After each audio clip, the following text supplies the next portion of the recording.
Maxime Vallée, athlète en équipe de France de para-escrime depuis une dizaine d'années.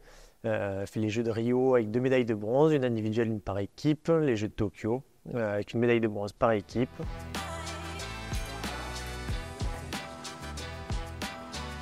Les athlètes de l'équipe savent que je fais partie de ce comité et donc je suis aussi un relais pour eux avec la FLD. Donc voilà, pour mes athlètes et aussi pour mes coéquipiers. Je pense que c'est vraiment important en fait qu'il y ait des sportifs au sein de l'Agence française de lutte contre le dopage pour créer vraiment ce relais avec les athlètes de toutes les disciplines. Relais qui est dans les deux sens en fait, pour pouvoir faire remonter à l'agence les problématiques, les difficultés ou les souhaits des athlètes et des staffs sportifs. Et dans l'autre sens, pour pouvoir faire redescendre l'information de l'agence vers les sportifs. Donc en fait, on a un peu un rôle de traducteur entre les deux mondes. Dans le monde paralympique, c'est que le sport s'est intensifié, professionnalisé dans tous les domaines en fait. Ça a amené aussi des conduites dopantes chez certains. Malheureusement, ça vient avec la professionnalisation.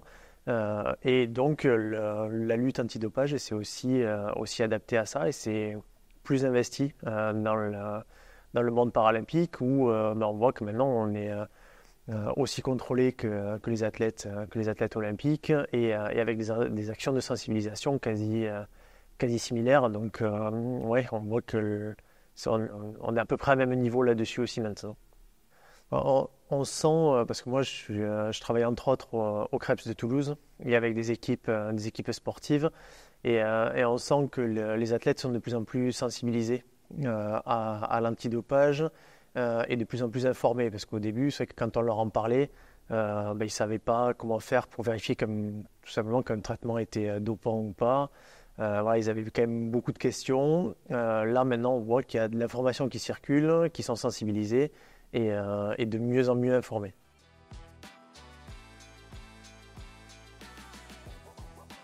Les compléments alimentaires, c'est une grosse question et une grosse source d'inquiétude chez les sportifs parce que les traitements, c'est facile de vérifier si c'est bon ou c'est pas bon.